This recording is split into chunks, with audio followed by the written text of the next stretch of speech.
Hi, welcome to Culturally Determined. I'm your host, Aryeh Cohen-Wade, and my guest today is David Ottlinger. David, could you introduce yourself? My name is David Ottlinger. I have studied more philosophy than is good for a person. I write at the Electric Agora, and I have been seen here talking about various topics.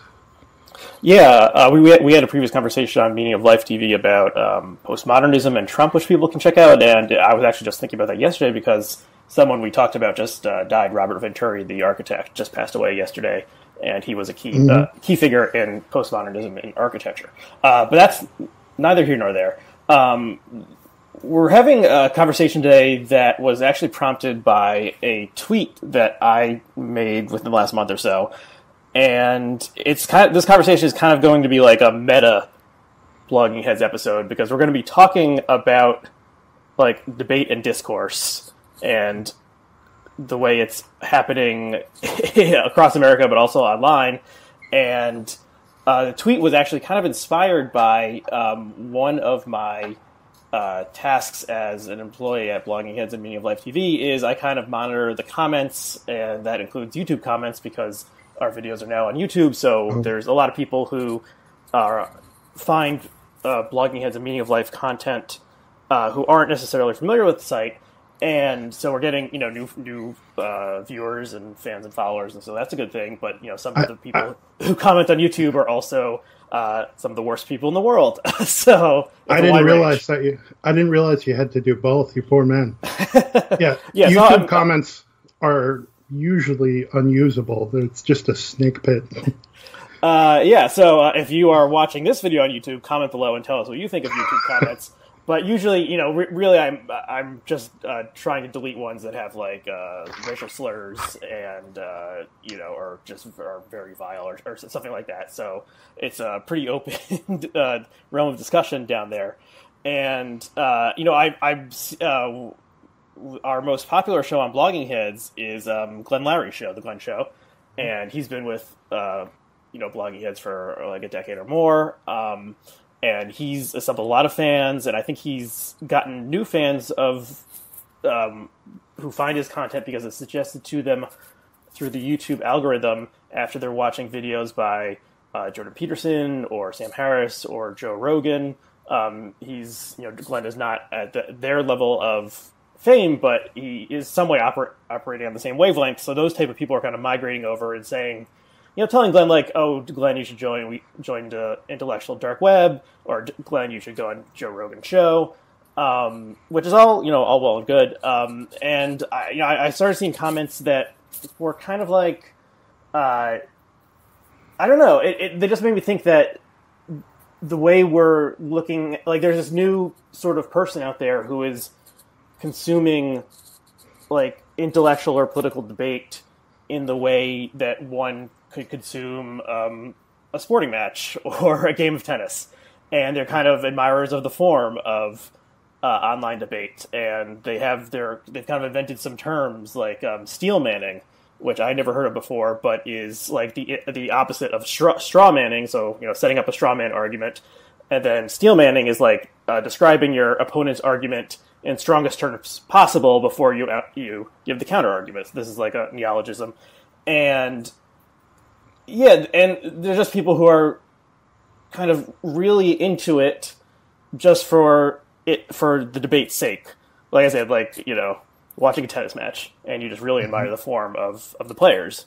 And I thought this is kind of strange. And even though I've worked for Blogging Heads with a brief interruption for more than 10 years now, and I've listened to, thousands of hours of people debating politics and current events and religion and philosophy and stuff, I still thought this was kind of weird that there's just people out there who want to consume debate as debate and don't seem to like the content of the debate or its political implications seems to be secondary.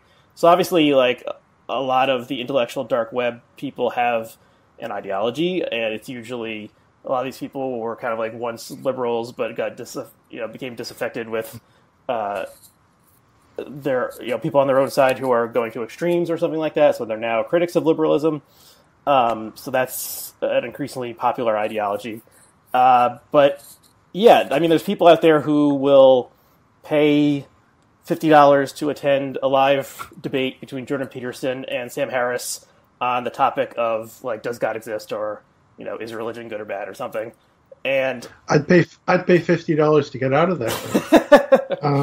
Yeah, and it's like, are people gonna like learn something new from this that they hadn't heard before? Like, we know that Sam Harris thinks religion is bad, and Jordan Peterson, well, I kind of maintain it's kind of hard to pin Jordan Peterson down on anything at all, but he is, like, at least thinks religion serves some useful purposes in life.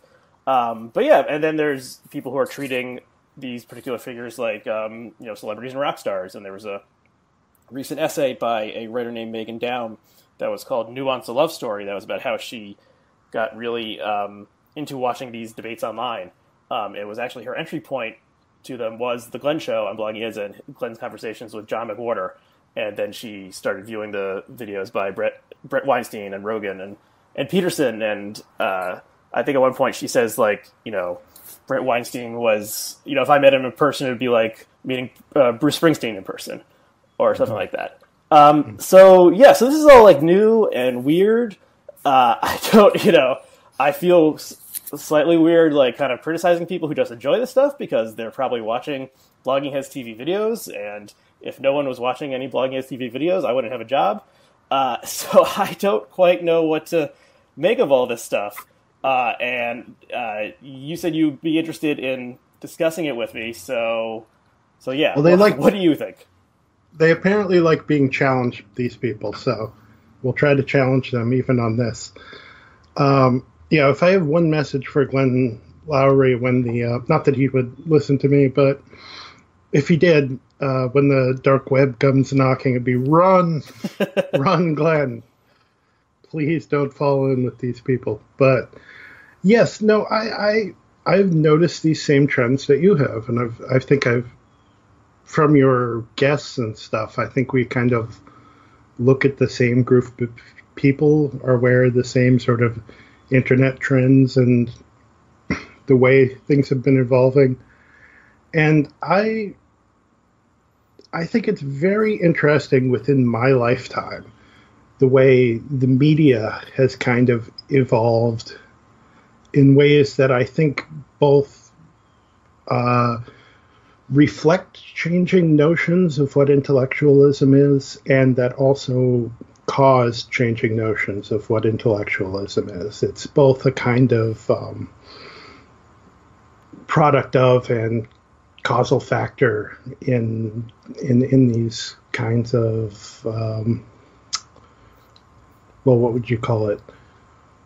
Sort of changing ideas of discourse. And particularly interesting to me is in our lifetime, we've seen a lot of change in the sort of lines which used to exist between news and entertainment and the way both are presented. My perception is that both when I was much younger and especially in the sort of Walter Cronkite generation, the lines were much, much clearer. That really, Walter Cronkite and Murrow and Huntley and Brinkley and these guys did very little to entertain people. And that, entertainment did relatively little to educate people. And that's really become more and more blurred now, to where, with things like Last Week Tonight, it's hard to tell the difference between news and entertainment, where you have a show that's ostensibly entertainment, I suppose,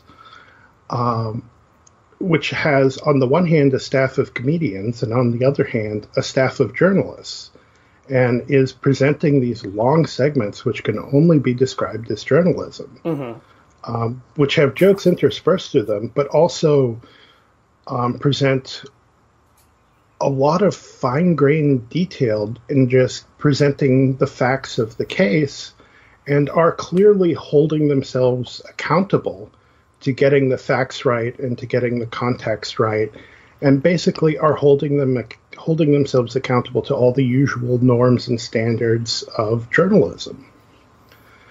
And I was particularly struck. There was a Daily Show reunion. I don't know if you saw it. Mm-mm. It was on Colbert's show, where he just had a lot of the most famous Daily Show regulars on, with Samantha Bee and her husband, and the big Marine guy who always yells at people. Yes. I forget his name. Yeah, I forget his name too, but I know who you're talking about. Yeah. A lot of them are recognizable people. And one of them was saying, and I'll find the segment, we can link to it, is that when the Daily Show started, they would talk to reporters, actual straight reporters, and they would say, "Oh, we wish we could do what you guys do." And they would say, "Well, why can't you?" And they'd say, "Well, it's the news, we can't do that." And then they said, "But now they're kind of doing that stuff." It's the Daily Show and other things have changed things such that now reporters are behaving differently as a result. They've reacted to what the Daily Show and other things have brought into the fold. Mm-hmm. So, to me, that's a lot of the story. Is this changing media environment, and how entertainment's become more news, and news has become more entertainment. And I think the Daily Show is really where you have to start. It's kind of cliche now to talk about how the Daily Show changed everything. I feel like tons of discussions like this about media end up starting with the Daily Show, but it is appropriate and I think more or less inevitable. It was really felt kind of different at the time, and it held a lot of eyeballs, and it got a lot of attention by really having a clear political mission. In fact, I remember the show. It would be hard for anyone to remember, but there was a period early on when the show was actually interested in being funny. Well, the Daily Show is, it's fascinating. People, you're right. It's been much analyzed. I weirdly remember very, very well the very first episode of The Daily Show, which aired in 1996, because I used to watch Comedy Central a lot. I would have been 13 then, and they were pumping it up and advertising it for months before it came on. And then it started. Craig Kilborn was the host, and randomly they mentioned it was during the 1996 Summer Olympics in Atlanta. They mentioned someone who was a family friend of mine who was competing in the Olympics, who got knocked out in the first round. They mentioned his name as a punchline of no one pays attention to the regular losers who get knocked out. So I always remember that really well. And then that show, the version of that show with Craig Kilborn, lasted 2 or 3 years. He had some kind of scandal where he insulted the women who created the show and said they gave him oral sex or something, and then he got suspended, and then he came back. But originally it was a more a parodying a current affair or hard copy or something. The correspondents would go out and find weird people who believed in aliens, or there was some sort of strange law in a little town in Missouri, and they would go and interview the mayor, and he would come off looking like a moron. And that was it originally. And it was funny, but no one thought it was revolutionary. And then Stewart replaced Kilborn in 98 or 99, and he brought like a much more serious sensibility to what they were doing and actually talking about, joking about the news in a way that was more incisive and hadn't quite been done before. It wasn't like just the looking for a punchline type of thing that the late night hosts or Saturday Night Live's Weekend Update would do. So it's not only the show, it's Stewart as like the key hinge point. And then after he left the show, like no one really cares about the Daily Show anymore at all. But there's like 5 shows that have sprung off of the Daily Show, and they all have different variations. But yeah, I agree that it's an important point. I just one other thing that I thought of when you mentioned Last Week Tonight is there's an essay from I think it's 2015, right around when Last Week Tonight started, which is the John Oliver show on HBO. And it's on the AWL, the now defunct website. I think it was by John Harriman, but I probably have that wrong. But it was this analysis of all the different big news websites' Monday morning aggregation of John Oliver's monologue from the night before. And it was called something like the Last Week Tonight Sweepstakes or something, and it was this kind of tongue-in-cheek, like serious analysis of which website got the most hits based on their, headline and paragraph and embedded clip of John Oliver, and which ones did like a lousy job. And there was at least like 20 major websites that were created a post just to aggregate the John Oliver clip. And it was one of the most, and they were all doing it because it was a huge traffic getter. This post would get like 50,000 clicks for basically no work at all on the part of whoever wrote it. So, and this is sites like Vox, Slate, The Atlantic, etc., that do like actual serious reporting. So yeah, the feedback between comedy slash news, and then ostensible news on Slate.com, The Atlantic, etc., is just like totally mashed up because the news sites have figured out that people want entertainment along with their news, and that's what they click on. So that's what the news sites are going to give them. No, that's a good point. I hadn't even thought about that kind of direct a mashup when they just directly link to something like The Daily Show or Last Week Tonight. Yeah, and the headline would be something like, John Oliver demolishes, the pesticide industry or whatever, right. And then you have 20 variations on that same headline, and whoever has the best one then gets like the best SEO bump, and they get the extra clicks. Right. Now, I do want to contest your history slightly, and that you located the change in tone to when Stewart took over The Daily Show. I, too, am going by memory, but I remember it being different. For the first few years,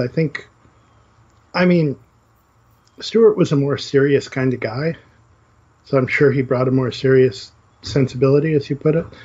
But they did those goofy stories. I remember one story about, like, somewhere down, some town in Texas was arguing over bullfrogs, and they were making laws about how to, accommodate the bullfrogs. And, it was that sort of local color, go down, talk to dumb people, do pretend compassionate interviews, which were really designed to make them look stupid. I remember Samantha Bee held like a plush pillow of Texas and was like, "Show me on the doll where."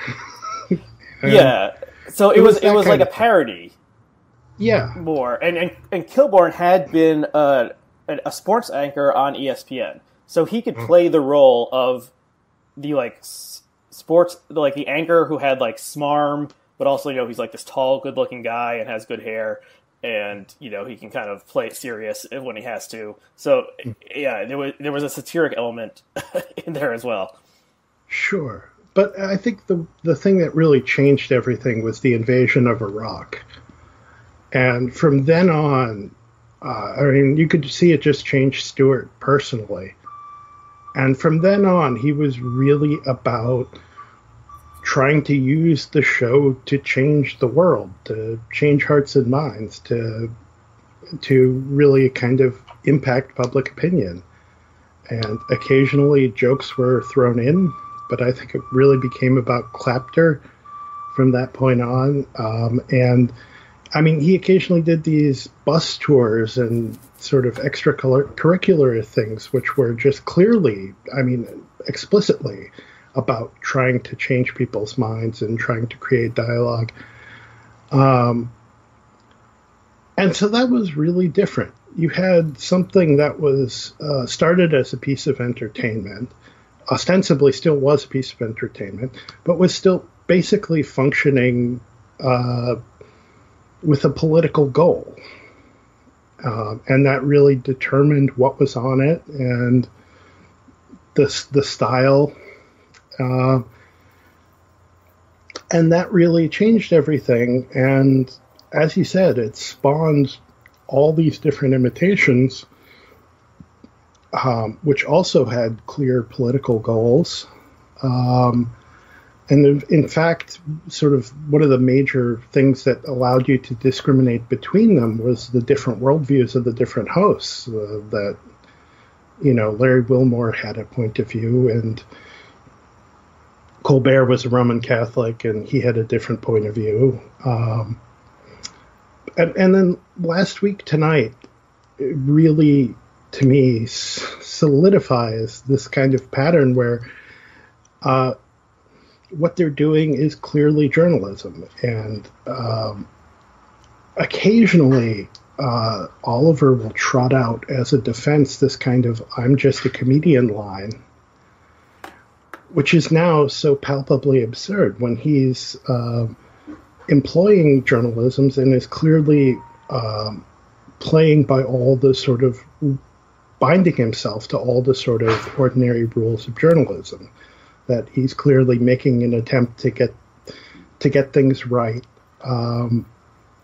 and to present all the relevant facts, etc.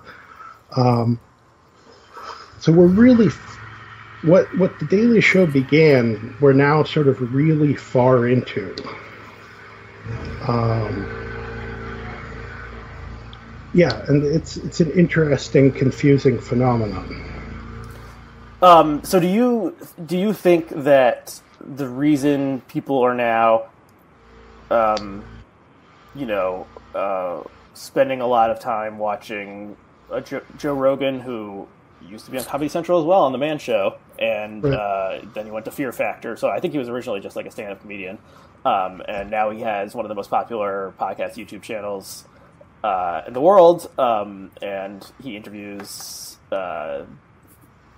mixed martial arts people, but also like serious types, and interviewed Elon Musk just a couple weeks ago in an interview that made a lot of news because Musk smoked a blunt on camera, and I think this rattled his investors somewhat. So Rogan is a newsmaker now as well in the way that Oliver is. Do you trace that to this blurring of news, entertainment, comedy that The Daily Show comes from, or is this like an older impulse in our society? No, absolutely. I think this is a very important factor, and you can see that the straight news has become more comedic. When I say the straight news, I mean the straight news, like Jake Tapper's show. Jake Tapper pretty much starts his show every day with a joke. I remember very distinctly after Trump's Saudi trip, where this is the famous incident with the glowing orbs. Oh yeah, the orb. Yeah. He went to Saudi Arabia and was treated to all this pageantry and sort of opulent greeting. And some people suggested if we destroyed the glowing orb, his presidency would be over. But anyway, there's this weird spectacle. And Tapper started his, and I couldn't find the clip, unfortunately, but Tapper started his broadcast saying, Trump does this and that and the other thing in Saudi Arabia. I guess when in Riyadh, and I remember thinking, like, I'm not a historian of mid-century television. I'm not Julian Zelitzer or one of these people, but it's pretty damn hard to imagine Edward R. Murrow saying that. No, that's like a Johnny Carson joke about in the equivalent level of funniness as well. Yeah. No, it's not a brilliant joke, but it's the fact that in his opening to his hard news show, he felt comfortable sprinkling in some jokes, I think shows the way that people have changed the way they think about the news. And he also ends his broadcast with the State of the Cartoonian, where he draws a little cartoon about whatever the week's events are.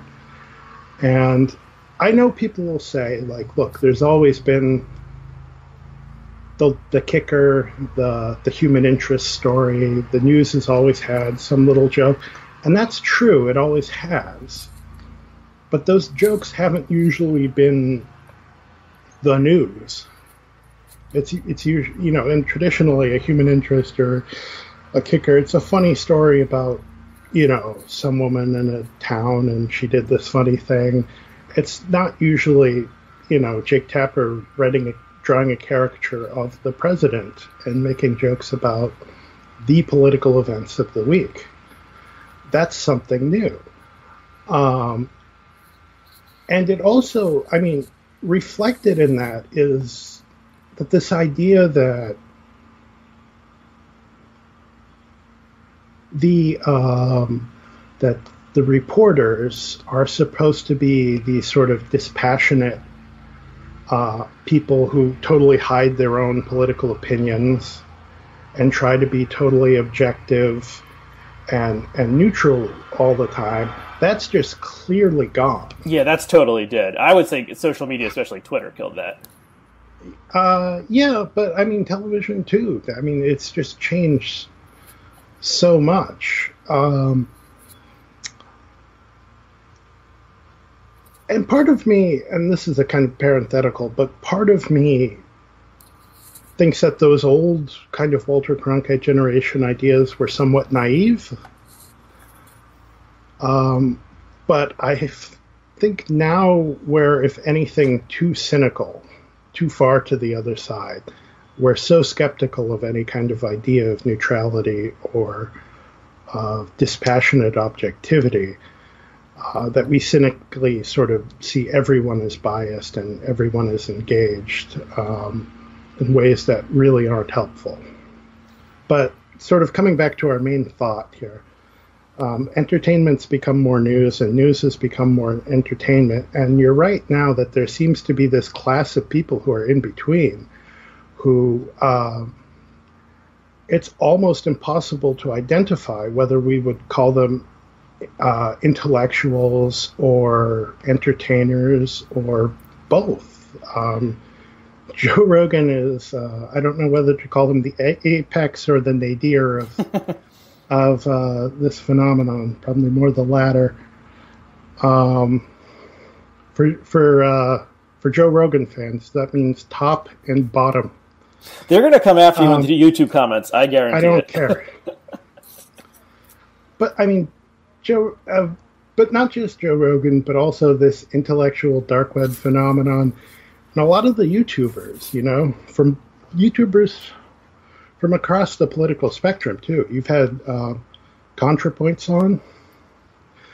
She's one person who's it's more left side, but if you look at Contrapoints or Thunderfoot, they're opposite sides of every issue, but they're providing the same kind of format, which is sort of jokey, entertaining, highly produced things, but also something with, a lot of fact and argument that are clearly designed to at least make their viewers feel they're engaging with something sort of intellectually substantive or feel they're learning something that they didn't know before or that they're smarter for having engaged with, etc. Mm-hmm. But it feels wrong, doesn't it, to call Thunderfoot or Joe Rogan an intellectual? I'm actually not familiar with Thunderfoot, perhaps to my detriment, or perhaps not. No, not to your detriment, but But I'm familiar with Contrapoints. I interviewed Contrapoints on Blogging Heads about a year ago. She's only grown in popularity since then. She's a very interesting person, and like one of the things I remember from our interview is that she said, well, she's for people who don't know, she's a YouTuber. She's transgender. She dropped out of a PhD philosophy program because she became disenchanted with it, and she started making YouTube videos about various issues for fun, and they became really, really popular. So yeah, she said that she thought of herself primarily as a performer, and that's and she started kind of doing these because she liked performing in front of the camera and like dressing up in different costumes and playing different characters. So that's like her shtick, is that she has like it's always just her on screen, but she's portraying like a variety of different characters. So that's definitely more on the entertainment side of things, but she's doing, she knows philosophy, and she's doing things on important issues like, a lot of trans issues, free speech issues, etc. Actually, I should mention her latest video is actually kind of about this issue. So it's about she's actually more self-aware about this, and the necessity of rhetoric, and also the pitfalls of rhetoric, and you sort of need to deal in illusion in order to be able to practice politics, but the dangers of dealing in illusion and losing track of reality. And her latest video is called The Aesthetic. Yeah, I actually watched that. I watched that last night. It is interesting. I wonder if she where she's going to go with this. And she has a Patreon that's supporting her professionally. So I'm guessing she'd be offered a book contract or something fairly soon, and whether she would want to do something, and what that would, whether she would want to make it like a jokey pink book or something, or make it more like a more serious thing, right. Or not. So just getting back to the line between news and entertainment, Twitter really encourages.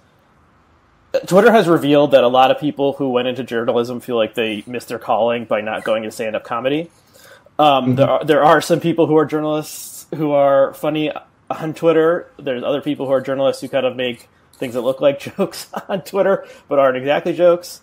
Dave Weigel is a very serious reporter and a good reporter who was a funny person as well, and makes, spent like a decade making jokes on Twitter, and has a series of running jokes that his fans know and say back to him. So he publishes completely straight stuff in the Washington Post, where he goes and talks to people around the country about who they're voting for, and interviews candidates and stuff like that. So he's a divided figure, and the role he plays couldn't exist without the internet and social media.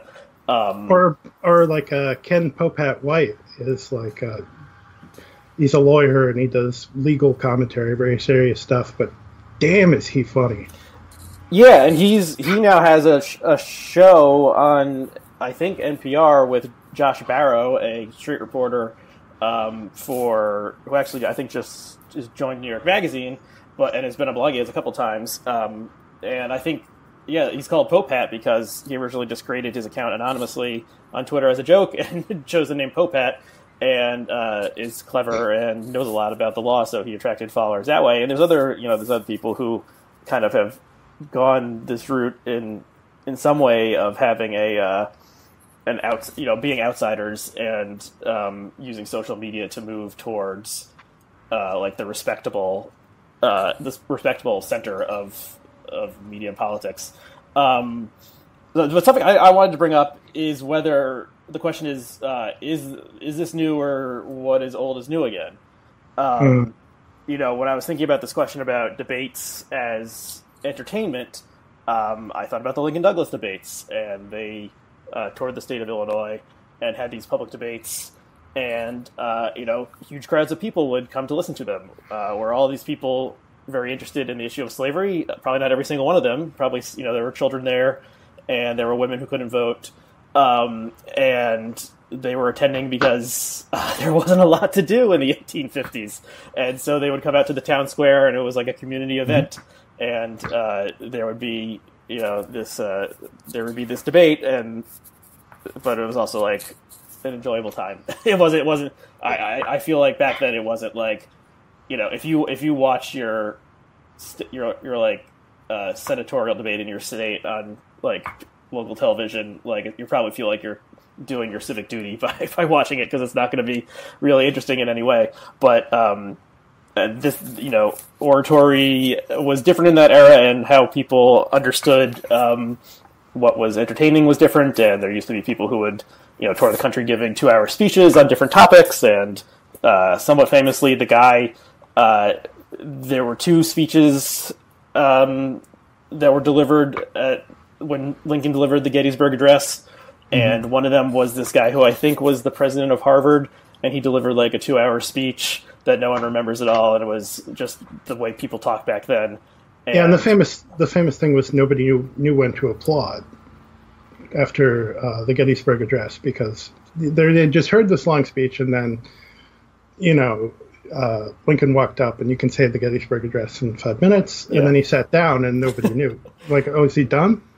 Yeah, exactly. So Lincoln did something totally revolutionary there, whereas people were accustomed to sitting there and listening to like a man deliver a 2-hour speech in a blustery fashion, and that was kind of the entertainment of the day.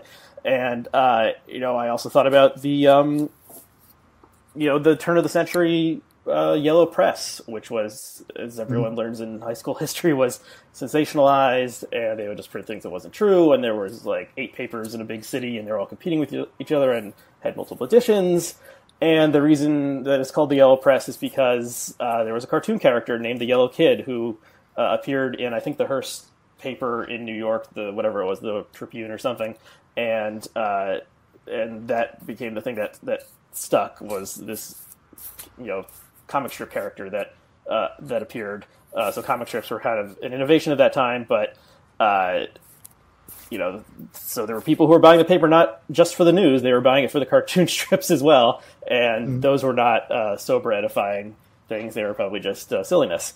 So it's not like there was Murrow and Cronkite, and they were sober, serious people after World War II. But there's other points in history where the media landscape was very different, and was rollicking and filled with garbage. And, I feel like that's kind of the era we're in now. Like, why does Trump watch Fox News for hours and hours every day? Like, it's not because he wants to get the information. Like, he has, like, thousands of people who he's ostensibly the boss of, who could deliver to him exactly what is happening in the world to the best of their knowledge. No, he wants to be entertained because he's a moron. So he sits there and watches Fox News, and it's fun for him. And Sean Hannity yells, and Janine Pirro yells, and the people on Fox and Friends, the woman sits there with her legs glistening in the center, and the 2 doofuses who sit next to her, like, pipe off now and then, and they give their slanted version of the news, and then it's like onto the commercial break. So I feel like we can't just say this is like the Daily Show changed it, the internet changed it.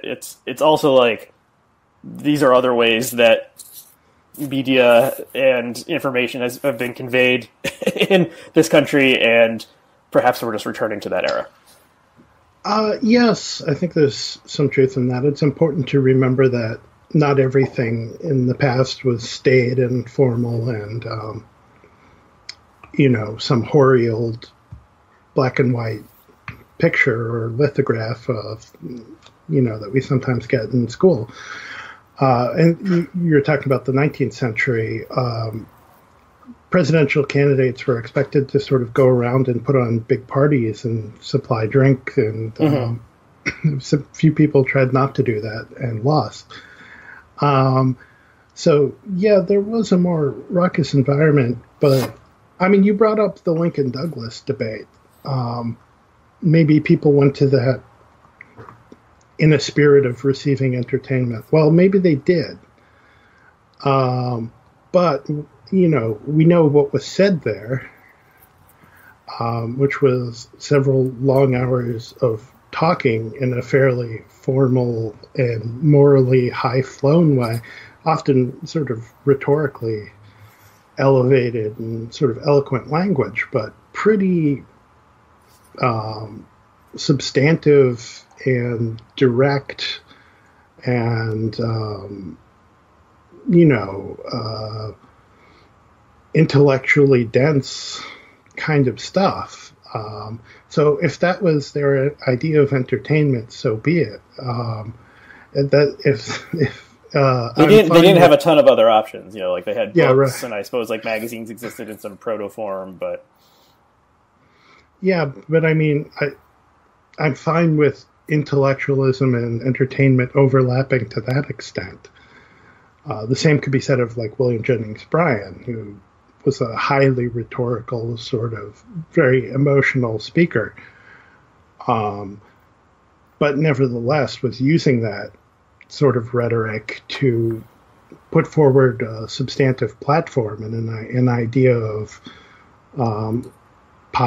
rural populist politics, which was, pretty substantive, pretty practical from a political standpoint. So I'm not really. It seems that what we have now is, if anything, more acute. Though it's worth bringing up that and I do like to point to the late 19th century because they did have this problem, as any sort of standard narration of the period touches on, of extremely polarized and opinionated press, where a Democrat would be reading one paper and a Republican would be reading another, and they'd get totally different information from it, totally different worldviews. Not an unfamiliar problem for contemporary Americans, and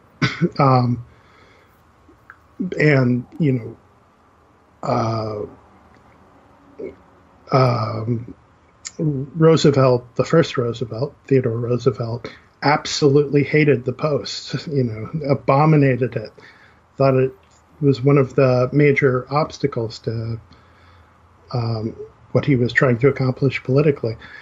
And it's worth remembering that the sort of post-war golden era of sort of shared media institutions with NBC and the New York Times at the center of everything came after that. So the world can turn again, and there's a lot that can change, and it could be that the divisiveness and the polarization that we have now are going to convince people that we need to come to more consensus and start sharing sources of information and sources of opinion in common again. And that's something that we really ought to try to work for. So that would be my gloss on that. But I do think that what is more acute now is, seeing the news in the late 19th century may have been extremely opinionated, extremely slanted. Certainly there was a lot of emotion around it, but I don't think it was presented as entertainment in quite the same way. That's not a claim I've ever heard. It's interesting to think about, because we were just talking about how it's very difficult to say whether some of these new figures are intellectuals or entertainers. And the more important question than how we should see them or how they see themselves is, how does their audience see them? Jordan Peterson, no doubt, sees himself as an intellectual more than anything else, right? Damn it. May need to let that ring. Okay. But how does some kid who shows up at an auditorium to hear him speak, how is he viewing him? because that's what's really important. Yeah. Well, just back on the point of, the press of 100 years ago, was it news or entertainment? I think it was a mix. There wasn't radio, movies, or TV. How else did people spend their time? They had a lot less leisure time than we have now. But they, I think, they would buy the paper, and maybe they would buy 2 papers or 3 papers or 4 papers every day, multiple, the morning edition and the evening edition. That was, that was the only way to find out what was happening, was to buy the paper, or someone would tell you what they read in the paper. Like, there was, the print news had a monopoly, I think. And yeah, it was kind of like, I think they would offer everything. They would offer the news, they would offer, like the sections for women with, the latest clothing from Paris, and then they have something for the kids with the funny pages. And yeah, it became kind of like I don't know, like maybe equivalent to a TV channel that has has an hour of news, and then has entertainment news, and then has sitcoms and dramas, and a mismatch of things. So I also think a lot of those people did not have lofty goals and morals related to the First Amendment and democracy. They were like, let's make money, and so they would just get things wrong or make things up. And they didn't care if they sold the paper. On Jordan Peterson, I don't quite know, as viewers of this show may remember. I'm not super knowledgeable about the specifics of Jordan Peterson's content, nor do I wish to be.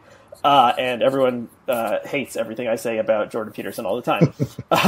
But I think I don't know, like, Tent Revival is what I would compare his talks to. It's not entertainment. Like, there's certainly more entertaining things out there. Like, have you seen Avengers 4? Like, the graphics are incredible. Like, if you're choosing between, like, saving your money to buy a video game or saving your money to go see Jordan Peterson, like, I don't think there's any contest between the entertainment value of the video game.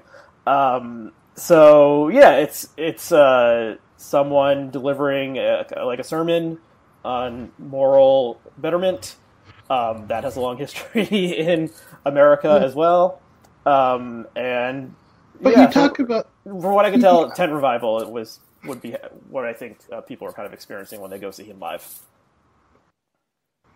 Yeah, but I mean, you also talked about, you said people enjoy politics the way they enjoy a sporting match. And I think that's sort of what you see. It's supposedly it's sort of intellectual, but the atmosphere in these places where he speaks, with the applause breaks and the shouting and the sort of people having signs and whatever, it's more like more like a football game than like an intellectual,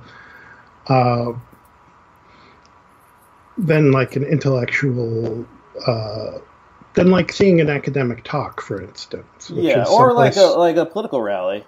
People bring signs to that and they chant and clap and stuff. And well, political rally is mainly there to kind of galvanize people. It also gives them information, and it's a chance for somebody to pitch a platform.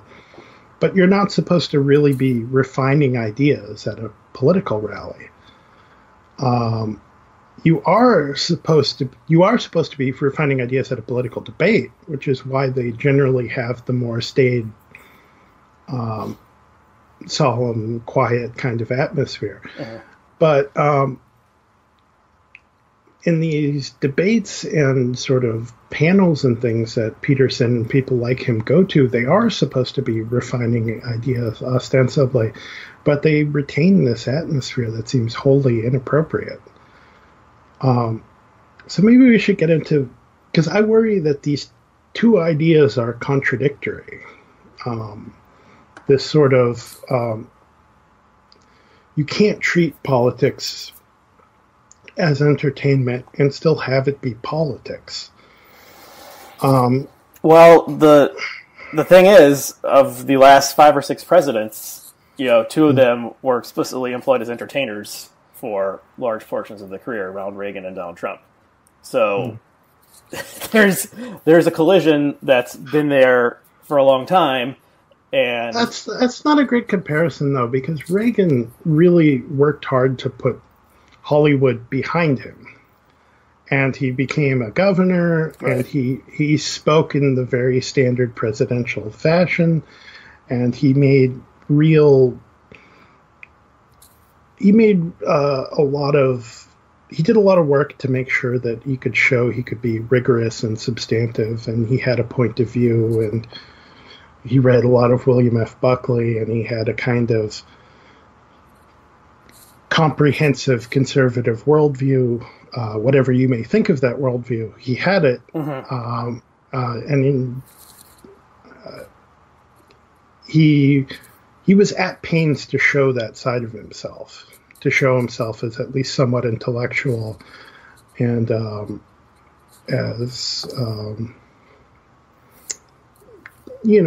having real political thoughts. Trump, obviously, totally different scenario. Right. We could say Reagan is tragedy, Trump is farce.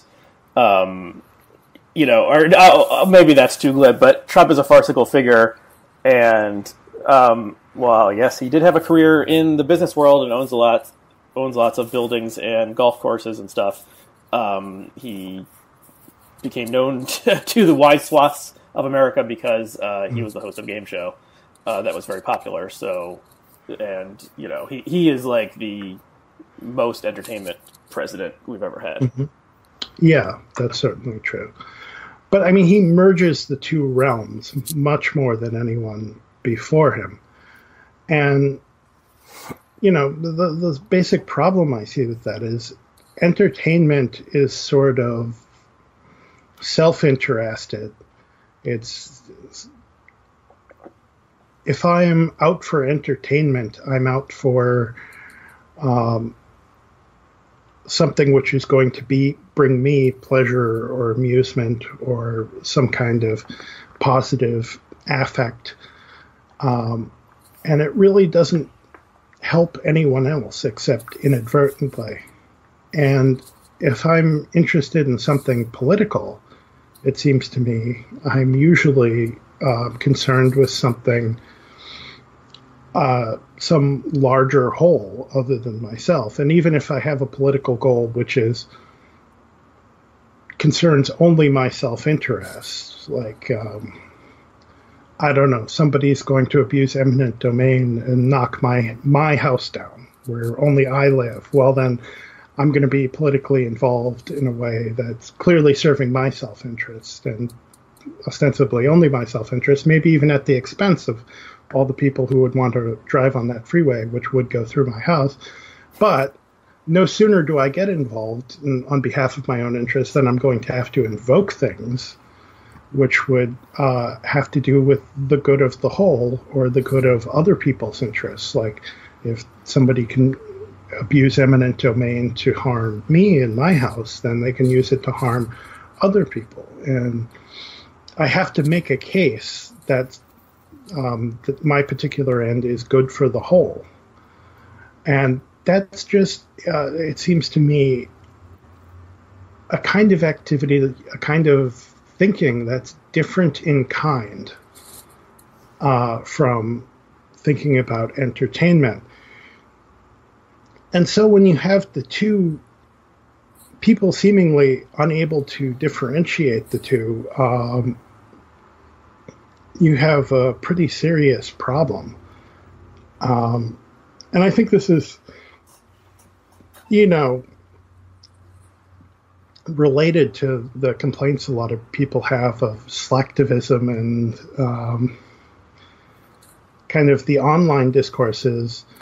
Two people are having an argument online, and one makes, they both feel like they made the other side look stupid to their own side's satisfaction, and everybody goes home feeling satisfied.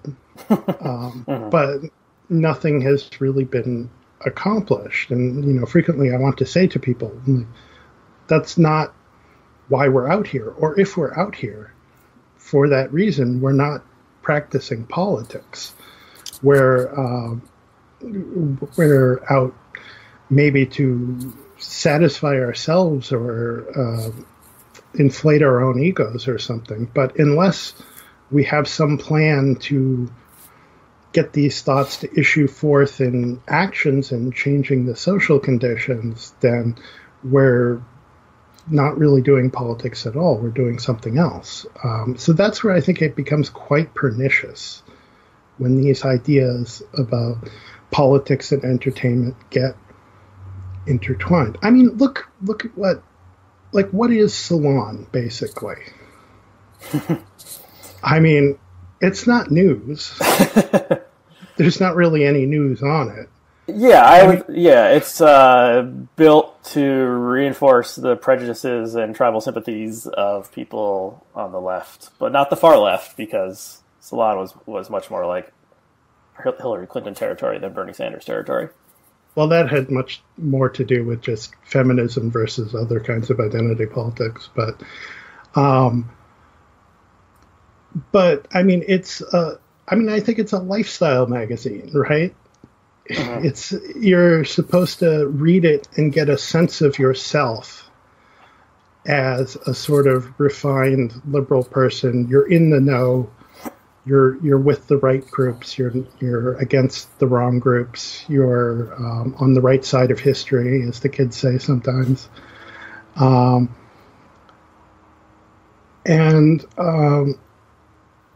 Like there's that passage right at the beginning of Anna Karenina where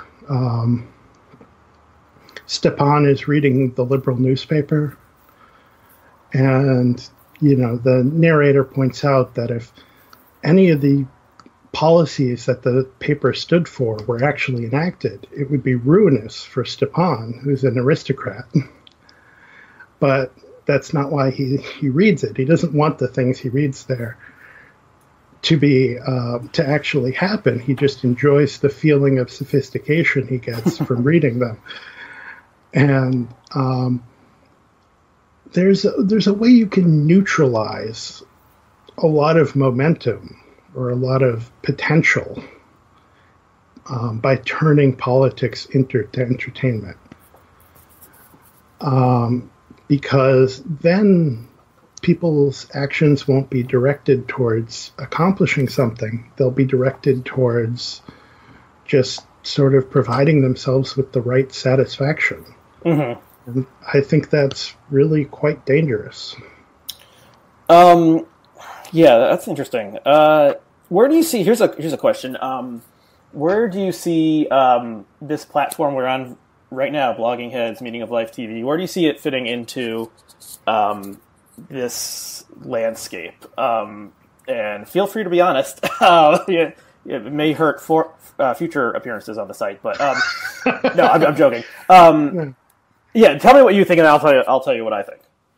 No, the danger here is quite the opposite. That I'll sound like a sycophant. I was a great fan before I was on it, and I think that it really does a great job of. There are no bells, no whistles, nobody's spinning any plates.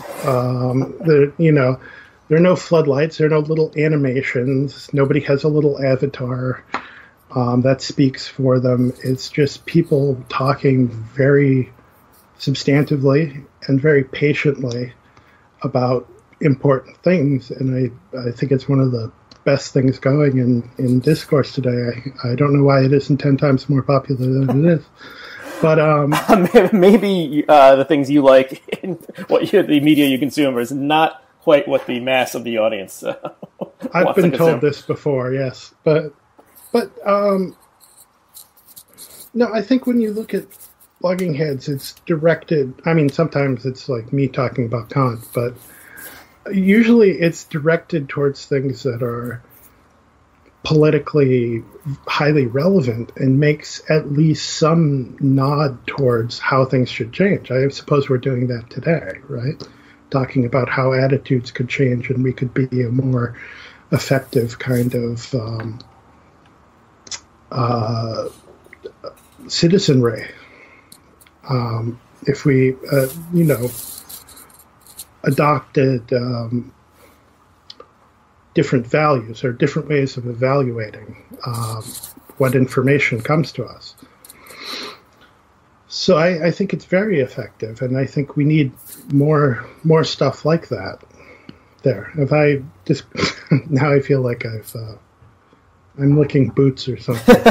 Well, I thank you for those positive words, and I'm sure we'll be able to find space in our future bookings to feature you. No, it's interesting. I mean, I think about this because in YouTube comments, as I mentioned before, often people will say to John McWhorter and Glenn Larry, go on Rogan, go and talk to Jordan Peterson, and as blogging heads is like the minor leagues, and Peterson and Rogan have become the major leagues. Now, Peterson and Rogan have more people who pay attention to them, so that makes sense in that metaphor. Blogging heads originally was just Mickey Kaus and Robert Wright speaking to each other, and it was the first time you could watch people who you had read online before see them having a conversation on video on your computer. Like, that was the innovation. And then it kind of and then it moved to featuring a wide range of bloggers and voices and people who were coming up in the media world. And then I kind of like in the 2008 or so era, I kind of did think about it as like the minor leagues of the pundit class, and then people would like graduate up, like Chris Hayes. The first time, as far as we know, the first time Chris Hayes appeared on video anywhere was on Blogging Heads talking to Ryan Salam, and now Chris Hayes, is a cable news all-star and has his own show and 1 million Twitter followers. So that was an interesting role, but then like things have become even more bifurcated, where it's like, would Joe Rogan want to trade his platform currently for a show on a cable news channel? Like, I have no idea, but maybe he wouldn't at this point, because he can like more easily monetize something that he has total control over. And a cable news can only go viral via the internet, whereas his current thing can, go viral instantly. So I'm not quite sure exactly where Blogging Heads fits in the current media firmament. I don't think about it as getting people ready to appear on Joe Rogan.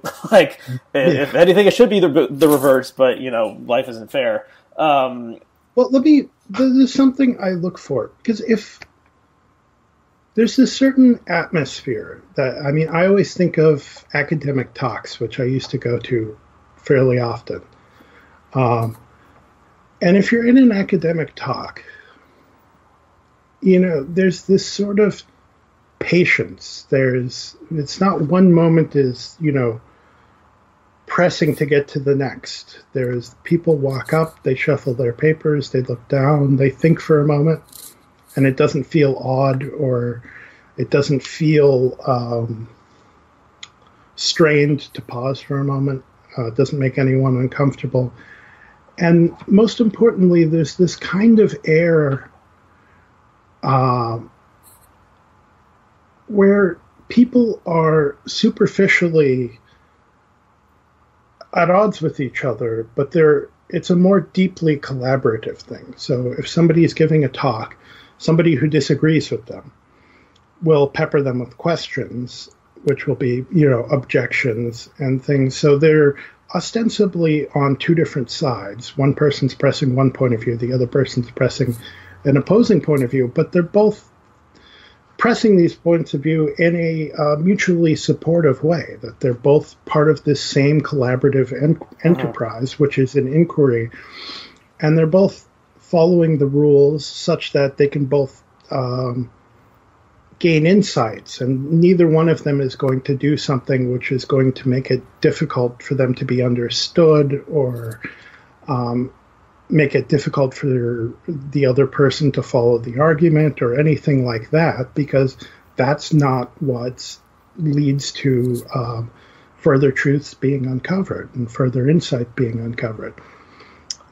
And I always am looking for media that kind of breathes that air, that same air of superficially opposed but deeply collaborative. And so little of our media has it today. certainly not the New York Times opinion page. I think The Atlantic has it. I think Vox occasionally has it, but not nearly as often as I would like. But Blogging Heads is like one of the places that always has that. And I think that's really important. And I think that there's far too little that has that kind of correct intellectual atmosphere. Yeah. And the fact of just how little there is really troubles me. Yeah, and maybe a commonality is academics are not directly motivated by profit. Like, mostly they work, obviously they want to keep their jobs, they want to get tenure, but they're not trying to. They want to get big grants and stuff, but they're not trying to maximize the profit of the company. And Blogging Heads has been a nonprofit for close to a decade, I would say, and that provides some breathing room, or not just like race to the bottom kind of stuff that such as 20 different websites posting the same embedded clip of John Oliver with a slightly different headline and just trying to get the clicks. But they're still, in order to be supported by nonprofit, the money has to come from donors. Donors have things they want. A website that no one watches at all, or very, very small amount of people watch at all. People who are donating money are going to say, "What's the point of giving money to this if no one's watching at all?" So those kind of incentives are still in place. But yeah, it's persisted.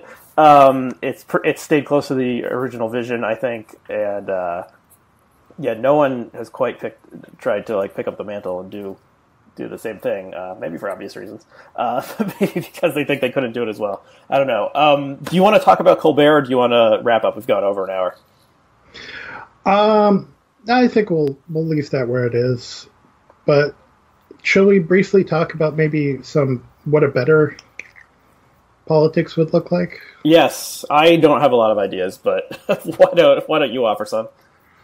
Okay. Well, I mean, I was going to say some things like I think there was a sense earlier in the country's history, and especially sort of clear in the founding generation, that politics is an obligation. It's a duty that you have, and it's especially, I mean, originally it was an aristocratic kind of notion that people with the largesse, the independence and the wealth to be concerned with otium, with leisure, with dignified leisure, had an obligation to see things well ordered for the good of the rest of the society. They were the ones who were able to do that kind of work, and so they were obliged to do it on behalf of the whole. And that there's a certain role of self-interest in it, because they wanted to, by engaging in this kind of activity, to gain reputations as great men and great Republicans, and they wanted to gain the respect and the reverence of the community they were part of. But they expected it to be against their own interests in terms of wealth and power, earthly power. There's, maybe the single greatest example of this is Washington giving up the army.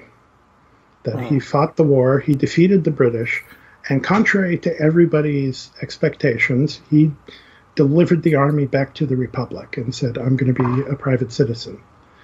And it was heard around the world. Nobody expected him to do it. It was a shattering thing. According to some somewhat uncertain testimony, George III, against whom he had waged this rebellion, says, if he does that, he'll be the greatest man in the world. But that sense of obligation to the greater society, that politics is not something you engage in to benefit yourself, except maybe insofar as it burnishes your reputation and gains you respect, that's something that we could really use. That politics is supposed to be for other people and something we engage in out of a sense of private obligation. And I also wanted to say something about Kant, because Kant people have to make everything about Kant. And I am a Kant person. But, Kant had this sense of concept of acting out of duty. And he made the point that to act morally, to act out of duty, you have to not only do the right thing, but you have to do the right thing for the right reasons.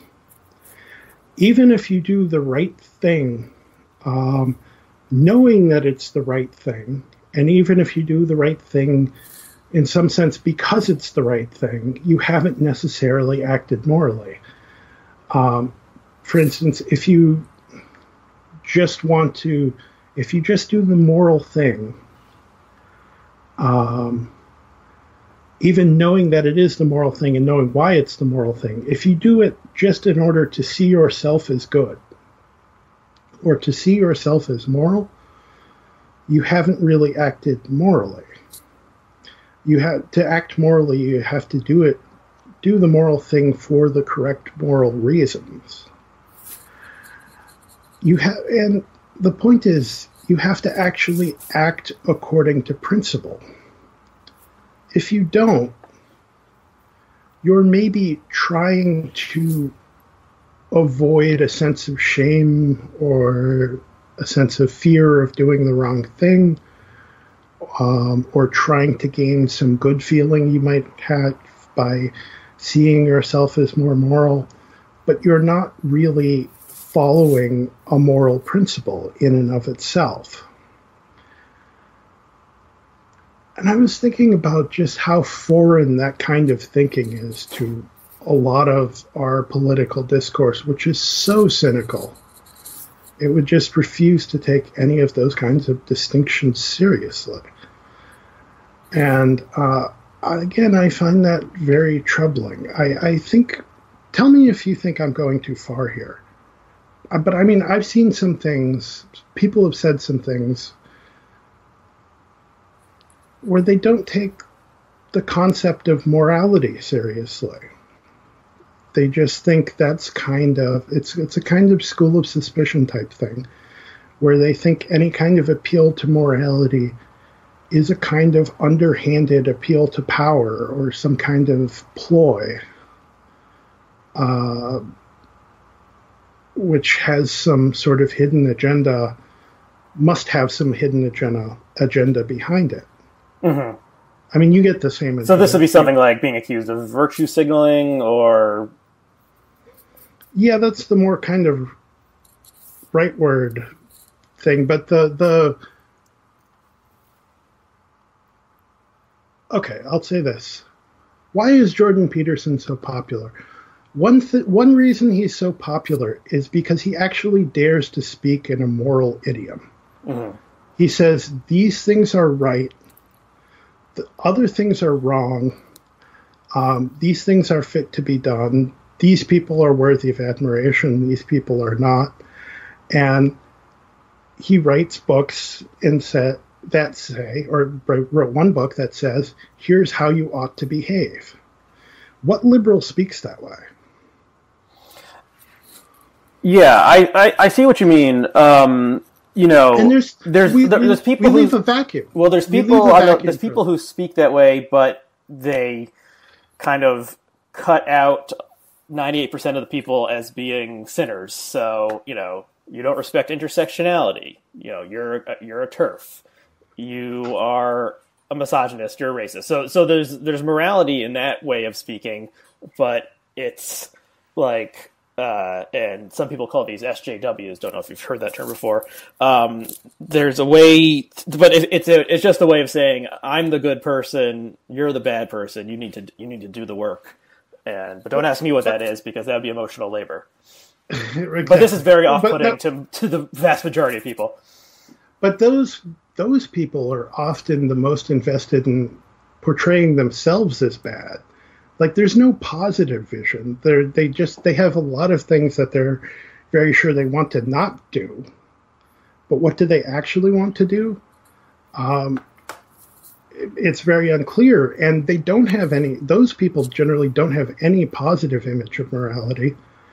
And they generally flagellate themselves. You know, if they're white, they probably do. Or if you're Ta-Nehisi Coates, you're still a man, so you can flagellate yourself on that, which he does. Mm-hmm. If you're Laurie Penny, you can flagellate yourself for being white, or cisgendered, heterosexual, and they all do this. So they're all sinners. They count themselves among the sinners, and they never name any saints. So there's this terrible vacuum, and it's no wonder that Peterson, takes up so much space by trying to fill it. But and like you said, there's a cynicism from the right to the left about virtue signaling, but there's the same kind of fire coming from the left to the right with so David Brooks is someone I actually admire, and I think he speaks in an honest way about morality and what he thinks we ought to do. I always read, there's three people I always read in the New York Times op-ed page: Brooks, Ross Douthat, and Friedman. These people are pretty loathed on the part of Twitter where I hang out, but the people, they're more liberal left writers, aren't interesting to me because they're just saying things I already believe. I read Michelle Goldberg as well, but I haven't read Gail Collins or Maureen Dowd or Christoph or Frank Bruni, good God, in a very long time. But but a lot of people really, really hate Brooks, and he's he deserves some criticism, but I think he is definitely a public intellectual worth paying attention to. Yes, and he's hated because he has these moral values.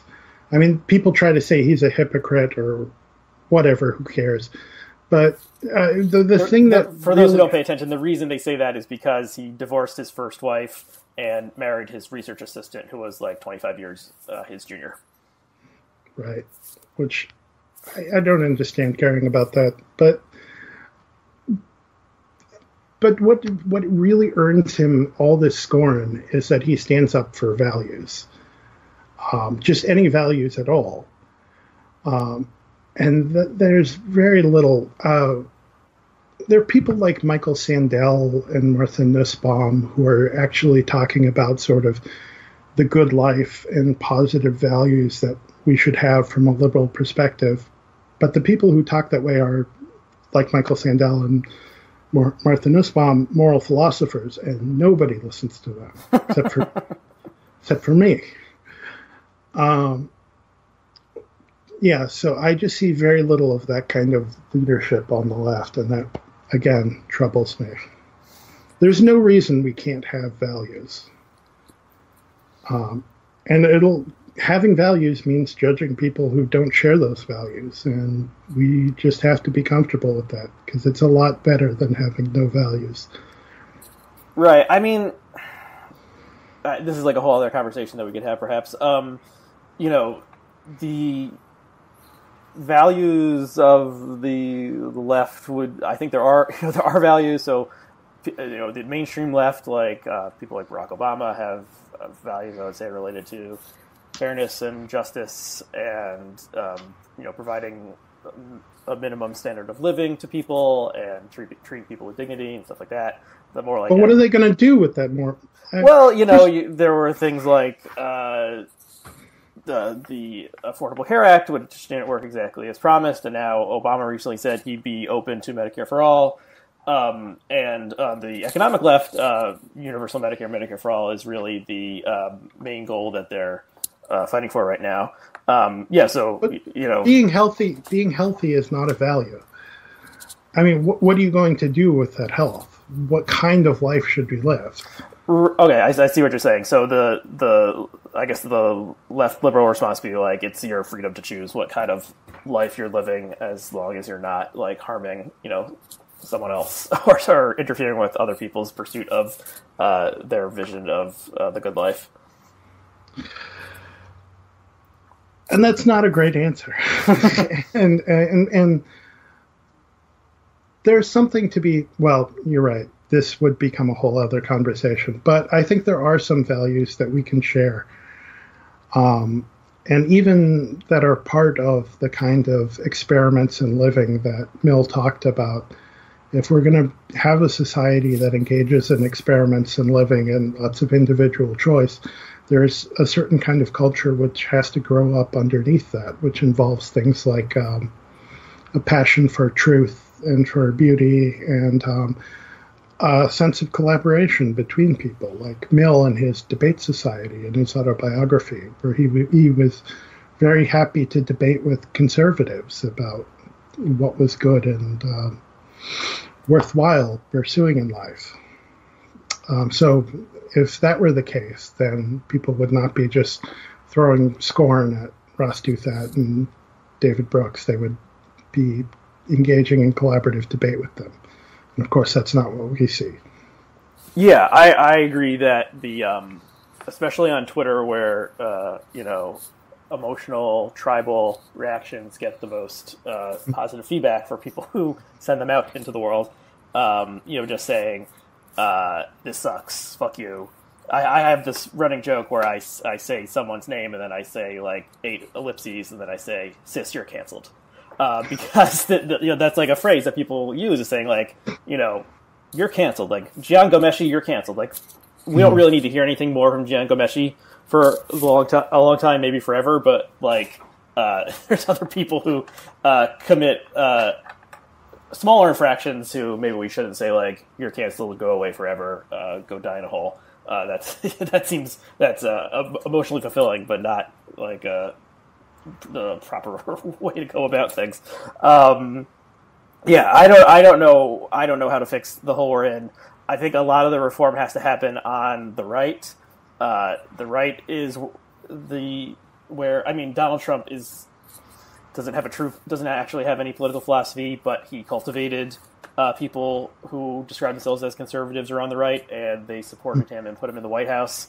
That's the big moral failing of this era. Like, I was going to say of our lifetimes, and I thought of the Iraq War. Certainly more people died in the Iraq War, but in terms of like a true moral mistake, letting Donald Trump ascend to the presidency takes the cake, in my opinion. I don't know. I don't know how the right is going to do that, because they found success in this awful model that Trump pioneered of veiled racism and misogyny and xenophobia, et cetera, et cetera. I think it's changed quickly in this country. 4 years ago, no one thought Donald Trump would be president. Someone could emerge on the left who has some kind of new vision that attracts people. I don't think it'll be Bernie Sanders, but maybe it'll be someone more on his side of things than Hillary Clinton was. I kind of I don't quite know how or when change aside from that is going to happen. I hope when it does, there's a moral component to it. And I'll just end by plugging Michael Sandel's book, Public Philosophy. It's something everyone should seek out because it makes a lot of these points. And it made a lot of these points very early. Michael Sandel was making these kinds of comments going back to the Clinton era. So I think it's very relevant criticism. I think it's a great shame that since the death of the New Republic, he hasn't really had much of a platform. He should certainly get one back. Did he co-write a book with Thomas Friedman, or am I thinking of someone else? I think you're thinking of someone else. Okay. He wrote Justice? Yes, that was his popular work. Yeah, that's the only thing I've read by him, which was interesting. And I think his course on that is free online, perhaps. Okay, so we've gone almost 90 minutes. Why don't we end it there? So David, thank you for coming on to have this discussion with me. Viewers and listeners, thank you for sticking with it to the end. Commenters, especially YouTube commenters, please let us know how stupid we are, how wrong we are, and tell us that Joe Rogan would never have us on his show, no matter what. Hey, I'll give them that. And we'll see you again next time.